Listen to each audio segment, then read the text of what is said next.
Sorry I'm really sorry. আমি না ওই বাতাসে ওইরা ওড়নাটা আপনার মাথায় এসে পড়ছে, আমি ইচ্ছা করে ফালাই না। ওড়নাটা দিবেন?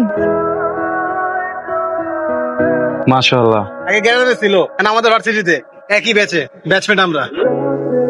স্যার আমার কাছে মনে হয় প্রেমটা হচ্ছে ঝর্ণার পানির মতো, যেটার কোনো এক্সপায়ারি ডেট নাই। প্রেম যে কোনো সময় যে কোনো কারোর সাথে হতে পারে। প্রেমের কোনো বয়স হয় না, প্রেমের কোনো সময়কাল নেই। আপনার প্রেম হয়ে যেতে পারে, মানে মন থেকে চাইতে হবে আর কি স্যার। কিন্তু চাওয়া মাত্র তখন কিন্তু আর দেরি করলে চলবে না, সাথে সাথে প্রেমটা ঘটতে হবে স্যার আমার মনে হয় কি প্রেমটা আসলে হইলে আমরা ওই স্বর্গের অনুভূতিটা পাই স্যার।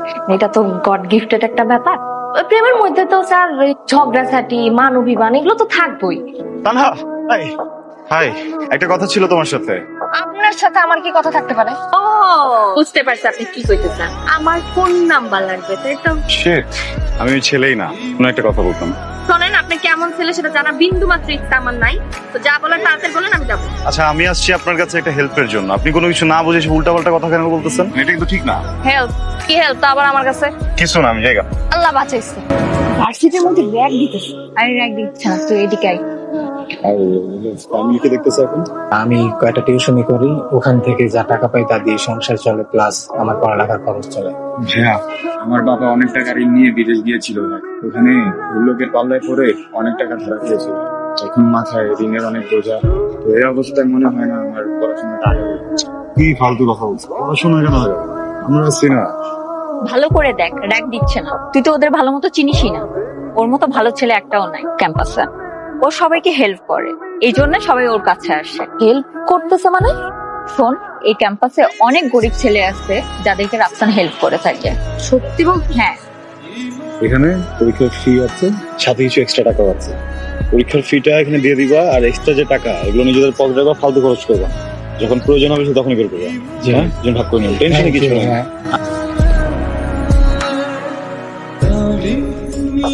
আজকে যে পার্টটা আমরা পড়বো এটা খুবই মনোযোগ দিয়ে পড়তে হবে, কারণ এটা কিন্তু খুবই কঠিন। ঠিক আছে?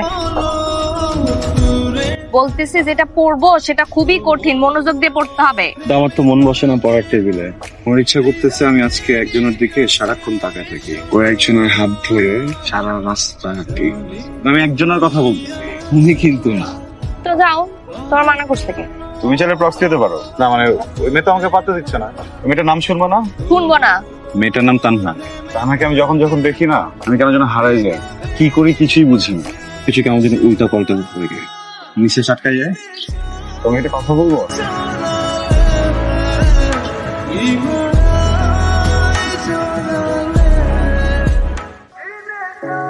I love you. I love you too. এই রাফসান, এবার পুলিশ মিসের পরের ধাপ। ভাই, কি যেন হয়েছে আমার, বুঝছো? মানুষ যখন অনেক পড়ে মানুষের কি হয়, ঘুম আসে। আমি যখন অনেক পড়ি তখন অনেক ক্ষুধা লাগে। তুমি খাও, আমি খাবো না। কি বলো? আমি খাবো না, তোমারটা তুমি খাও। এক কাজ করি, আমার খাবার আমি খেলাম, তুমি বসে বসে আমাকে দেখো। কি না, বলুন যে তুমি বসে বসে থাকো। I love you.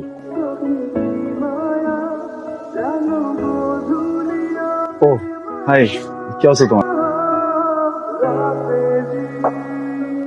তানা তুমি ভুল বুঝতেছ।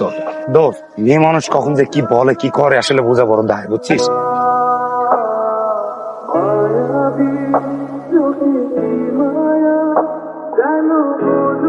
ভাইয়া, আপনি এখানে? আমি আপনাকেই খুঁজছিলাম। ও কোথায়? হ্যাঁ, ও তো গ্রামে চলে গেছে। কবে ফিরবে? ও মনে হয় আর ফিরবে না। ও যাওয়ার আগে এই চিঠিটা আপনাকে দিতে বলছিলাম। মনের অজান্তেই তোমাকে ভালোবেসে ফেলেছিলাম। কখনো জানতেও চাইনি তুমি কেমন, কিন্তু তুমি এমন একটা কাজ করবে আমি কল্পনাও করতে পারিনি। যাই হোক, আমি চলে যাচ্ছি আমার গ্রামের বাড়িতে। আর কখনো তোমার সাথে দেখা হবে বলে আমার মনে হয় না। তুমি ভালো থেকো।